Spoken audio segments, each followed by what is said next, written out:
All right, Emma, Waldo, and Waldo. who's that fine looking woman over there? Oh, we have an addition to the one verse team today. Very excited about that. Anyway, we're here. We're at McDonald's. Mickey D's. This is the great one verse burger tour.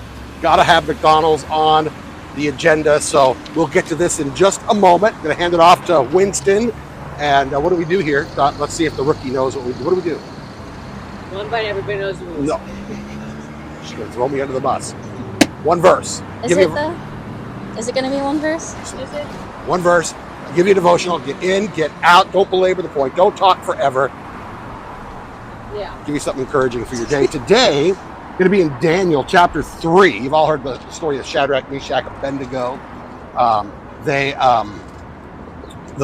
The king Nebuchadnezzar tries to get them to bow before this idol. They refuse, and the king says, "Okay, if you don't do it, I'm going to throw you in the fiery furnace." Right? That's the short part of the story. But just as that's about to happen, as they're addressing the king, here's what they say. Chapter 3, verse 16 says, "Shadrach, Meshach, Abednego answered, said to the king, O Nebuchadnezzar, we have no need to answer you in this matter. If this be so, our God whom we serve is able to deliver us from the burning fiery furnace, and he will deliver us out of your hand, O king. But if not, be it known to you, O king, that we will not serve your gods or worship the golden image that you have set up." All right, so it was 3 verses. I was going to say, that sounded more than one verse. But, I was. okay, tomorrow, we're going to stick around in this particular passage. Winston knows why. We'll ask him that tomorrow. But that phrase, but if not, I've wrestled with that phrase for years and years and years. Just preached on it, talked about it. But if not, what for Shadrach, Meshach, and Abednego? The question was, what if they burn in the fiery furnace?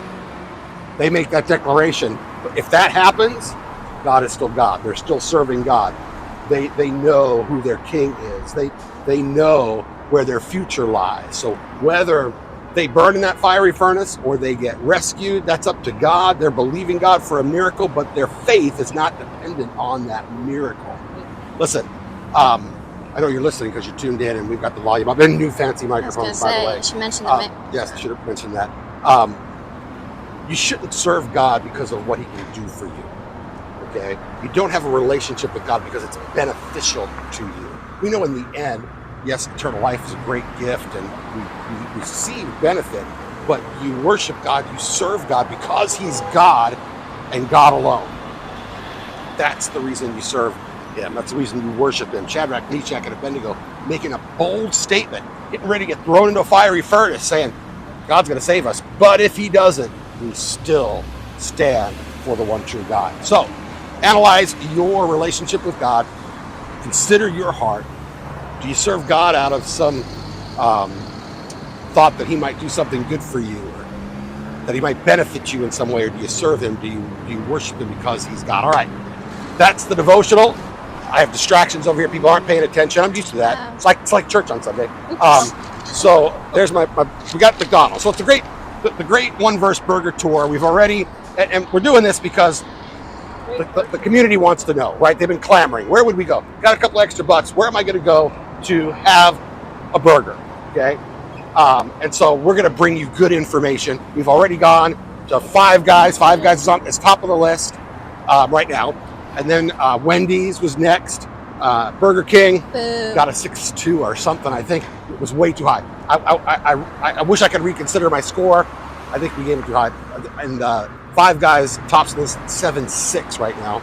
Really hard for a fast food burger to get over 7.5. Very hard. So now we've got McDonald's, and we're looking for, is it beefy? Is it good? Is it fresh tasting? How's it seasoned? And the cost. Now, unfortunately, I had to buy this really cute girl French fries. So I don't even know how much this costs, to be honest with you. Well, I think Yeah, they're good. probably, but I mean, this is classic. Okay, immediately it doesn't look as good as any of the other burgers, but this is what I used to eat growing up. So, double quarter pounder. It looks really thin for a double quarter pounder too. With cheese, just ketchup.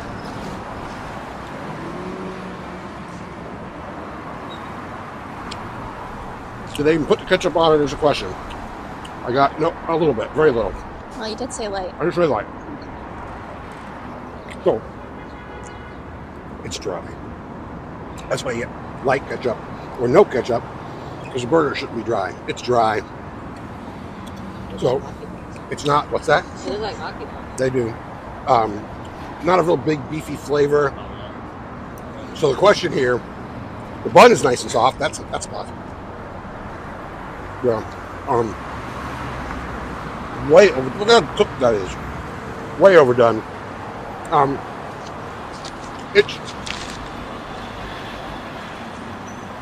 think it might be a little better than Burger King. Maybe. I'm not going to let Wyatt taste it because he loved Burger King.